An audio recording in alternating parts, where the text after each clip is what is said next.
Dialog dengan kondisi yang terbata-bata, Bapak Lukas mengatakan bahwa beliau tidak mau ke Jakarta karena alasan kesehatan. Kalau ternyata saya tidak sehat, tentu kami tidak akan lanjutkan. Tapi pernyataan ketidaksehatan itu perlu dibuktikan. Kedua, ke satu tidak hadir, panggil kedua tidak hadir, ketiga, dan memberi wewenang kepada KPK untuk kemudian dengan perintah membawa dengan paksa.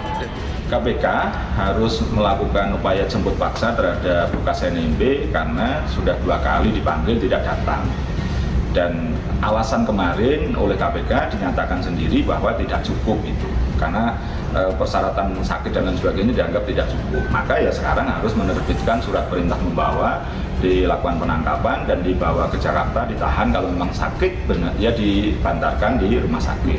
Saya pikir sebagai seorang warga negara yang baik, taat hukum, kita harus menghormati hukum. Sebenarnya bicara tentang hukum, hukum. Hukum adalah hukum, ya. Gratifikasi misalkan, dihadapi itu. Terkait dengan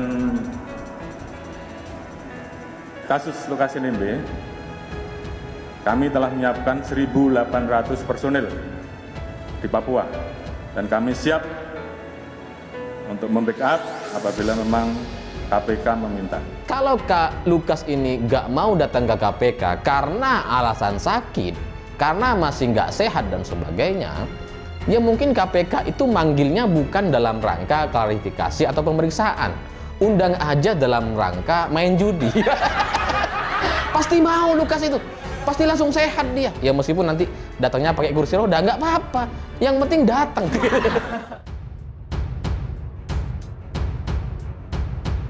KPK ungkap alasan belum jemput paksa Lukas NMB. Wakil Ketua Komisi Pemberantasan Korupsi Alexander Marwata mengungkapkan alasan pihaknya belum bisa menjemput paksa Gubernur Papua Lukas NMB. Menurutnya, KPK tidak bisa hanya mempertimbangkan aspek penegakan hukum, tetapi ada faktor lain yang harus dipertimbangkan, seperti kondisi keselamatan masyarakat di Papua. Alex belum bisa menyampaikan kapan KPK akan memanggil Lukas sebagai tersangka untuk kedua kalinya karena langkah itu memiliki konsekuensi. Sebelumnya, KPK telah memanggil Lukas sebanyak 2 kali sebagai saksi dan tersangka. Namun, Lukas tidak memenuhi kedua panggilan tersebut. Kantongi hasil pemeriksaan Lukas NMB oleh dokter Singapura, KPK periksa ulang ke IDI. Penyidik Komisi Pemberantasan Korupsi mengantongi hasil pemeriksaan kesehatan Gubernur Papua Lukas NMB oleh tim dokter dari Singapura. Hasil pemeriksaan tersebut akan diperiksa ulang oleh tim kesehatan dari Ikatan Dokter Indonesia atas permintaan KPK. Hasil pemeriksaan tersebut didapat penyidik KPK dari kuasa hukum serta dokter pribadi Lukas NMB. Tim kuasa hukum dan dokter pribadi Lukas menyerahkan hasil pemeriksaan tersebut saat memenuhi undangan penyidik KPK pada Senin 17 Oktober 2022 kemarin. Untuk diketahui, tim kuasa hukum serta dokter pribadi Lukas NMB sempat bertemu dengan penyidik KPK yang dipimpin oleh Direktur Penyidikan Brigjen Asep Guntur Rahayu Senin kemarin. Pertemuan itu dalam rangka membahas kondisi kesehatan Lukas NMB. Tim kesehatan dari IDI rencananya akan berangkat ke Jayapura untuk memastikan kondisi kesehatan Lukas NMB dalam waktu dekat. Dokter KPK, IDI, dan dokter pribadi Lukas NMB bakal membahas lebih detail teknis pemeriksaan Lukas di Jayapura.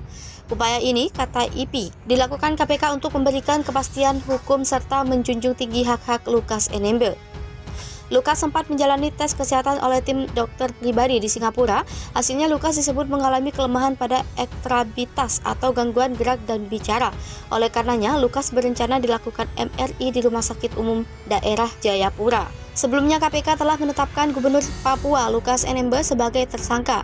Berdasarkan informasi yang dihimpun, Lukas diduga terjerat sejumlah dugaan kasus korupsi. Di antaranya, terkait penerimaan suap dan gratifikasi proyek di daerah Papua. Lukas ditetapkan sebagai tersangka bersama sejumlah pihak lainnya. Sayangnya, KPK belum membeberkan secara detail siapa saja yang jadi tersangka serta konstruksi perkara yang menjerat Lukas NMB. Lukas telah dicegah bepergian ke luar negeri oleh Direktorat Jenderal dan Imigrasi Kementerian Hukum dan HAM atas pemeriksaan KPK. Ia dijaga bepergian ke luar negeri selama 6 bulan ke depan, terhitung mulai 7 September 2022 hingga 7 Maret 2023. Tak hanya itu, Pusat Pelaporan dan Analisis Transaksi Keuangan juga sudah memblokir rekening milik Lukas NMB dan pihak-pihak yang terkait. Pemblokiran dilakukan karena PPATK menemukan ada transaksi keuangan yang janggal atau mencurigakan. Informasi terbaru, ada temuan PPATK terkait transaksi keuangan Lukas yang mengalir ke rumah judi alias kasino di luar negeri. PPATK menyebut jumlahnya hampir 0,5 triliun. KPK sedang mendalami temuan PPATK tersebut. Kemendagri diminta segera nonaktifkan Lukas NMB dari Gubernur Papua. Kementerian Dalam Negeri diminta segera menonaktifkan Lukas NMB dari jabatan Gubernur Papua sebab Lukas NMB sudah ditetapkan sebagai tersangka. Selain itu, kesehatannya dianggap bermasalah usai dilaporkan 4 kali mengalami stroke. Koordinator Cendekiawan Muda Papua, Paunilus Ohe, mengatakan kondisi Lukas telah mengganggu jalannya pemerintahan dan pelayanan publik di Papua. Oleh karena itu, sebaiknya ada pengganti sementara sampai Lukas mendapat kejelasan hukum atas perkara yang melilitnya. Menurut Paunilus, dengan dinonaktifkannya Lukas NMB dari jabatan gubernur akan memberikan 3 manfaat sekaligus, yakni Lukas bisa lebih fokus menjalankan perawatan kesehatan, lebih siap menghadapi proses hukum, dan kinerja Pemprov dalam melayani masyarakat tetap optimal. Ditambahkan, sangat penting sekali gubernur selaku kuasa pengguna anggaran harus ada. Dengan adanya pejabat gubernur baru, maka semua hambatan dalam menjalankan roda pembangunan di Papua dapat teratasi. Diketahui, KPK belum mau menjemput paksa Gubernur Papua Lukas NMB meski telah 2 kali mangkir dari pemanggilan tim penyidik. Lembaga anti rasuah mempertimbangkan aspek keselamatan dalam melakukan setiap tindakan. Alek mengatakan sejauh ini pihaknya masih melihat kondisi soal kemungkinan dilakukannya jemput paksa. Dia menyebut pihaknya masih terus memantau soal kondusivitas di Papua. KPK telah memanggil Lukas NMB untuk diperiksa sebagai tersangka di Gedung Merah Putih KPK, Jakarta, Senin 26 September 2022 lalu. Namun ia tidak memenuhi panggilan dengan alasan sakit. Segera sampai di tangan Presiden ini 5 kesimpulan hasil penyelidikan kasus Ferdi Sambo. Komisi Nasional Hak Asasi Manusia akan menyerahkan 5 kesimpulan dan rekomendasi dari hasil penyelidikan mereka terhadap pembunuhan berencana Brigadir J ke DPR dan Presiden Joko Widodo. Kesimpulan ini termasuk terdapat dugaan kuat terjadinya peristiwa kekerasan seksual yang dilakukan oleh Brigadir J kepada Putri Candrawati di Magelang pada tanggal 7 Juli 2022. Komisioner Komnas HAM BK Ulung Hapsara mengatakan penyerahan diagendakan pada pekan depan. Meski begitu, dia belum merinci waktu dan tempat penyerahan laporannya itu. Diberitakan sebelumnya Komnas HAM telah merampungkan penyelidikan pembunuhan berencana Brigadir J. Hasilnya Komnas HAM menyebut pembunuhan berencana Brigadir sebagai extrajudicial killing atau pembunuhan di luar proses hukum.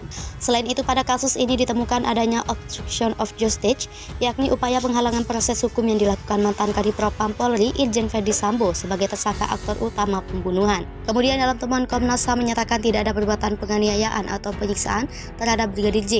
Hal itu berdasarkan hasil autopsi ulang dan autopsi pertama.